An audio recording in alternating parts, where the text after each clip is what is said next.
All right, let's talk about aggregate expenditure. This is saying how much do we consume? So first we're going to deal with what we call the consumption function. The first thing that you'll notice about this is that it's very fun to say. Consumption function. All right, so our consumption function is a relationship between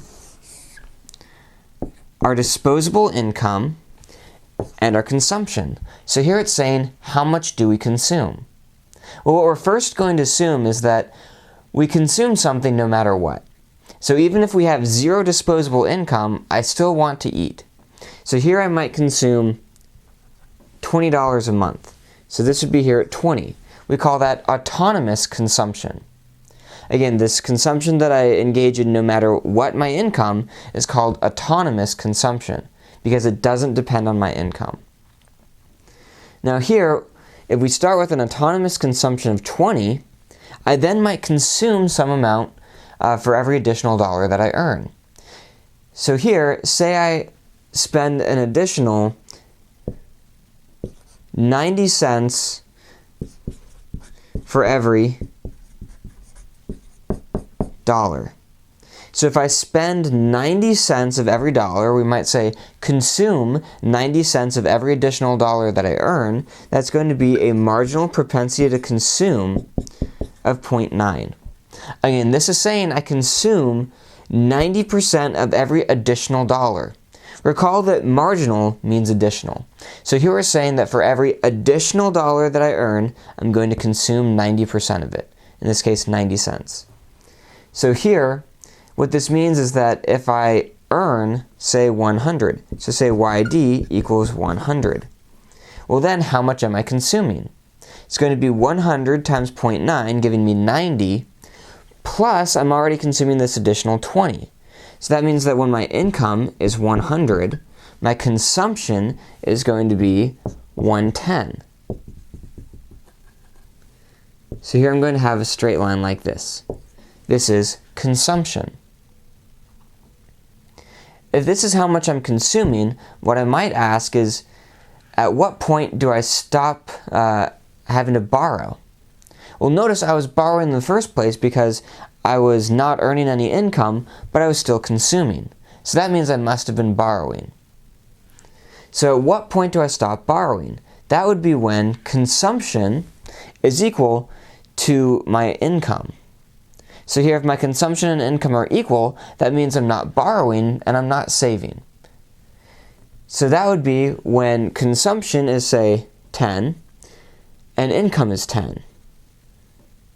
When consumption is 20 and income is 20. So here it's going to give me some straight line.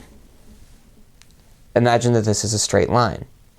This is the line consumption equals disposable income, which means that I'm consuming exactly what I earn. So here, consumption equals YD, that's just the 45-degree line. So here we have the 45-degree line. When these two intersect, that means that my consumption and income will be equal. So here I know that I am earning 110, I'm earning 100, but I'm consuming 110. So that means I must be saving negative 10. That means that I'm borrowing 10. So here we might ask, where is this point? Well, first off, let's do our, let's find out an equation that represents our consumption function. An equation that represents it is going to be C equals something, that's our autonomous consumption, here that's 20, plus our marginal propensity to consume, here that was 0.9, times YD. So here we have that consumption equals our autonomous consumption, plus our marginal propensity to consume, times how much we're earning.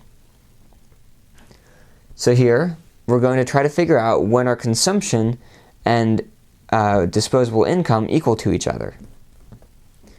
So that means we can just set them equal. So say consumption equals 20 plus 0.9 times C. We can make that substitution because here we're assuming YD and C are equal to each other. This means that I can just subtract 0.9c from each side, giving me 0.1c equals 20. That means c equals 200. So here I have that consumption is going to be 200. Recall before that we assumed consumption and disposable income were equal. So here YD equals 200. Now this is not drawn to scale, but what this is showing is that here we're going to have our disposable income of 200 and consumption will be 200. So here we found where savings is going to be 0 because I'm earning exactly the amount that I'm consuming.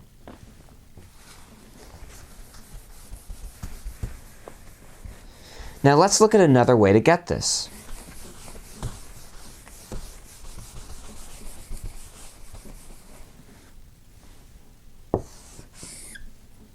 So here we have disposable income and consumption. We're going to use our 45-degree line and some consumption function. Here let's assume that our autonomous consumption is 50. And I tell you that these two lines intersect when disposable income is 400. So here disposable income is 400. Well, what is this point? Well, we know that along the 45-degree line, disposable income and consumption must be the same. So here we know that this must also be 400.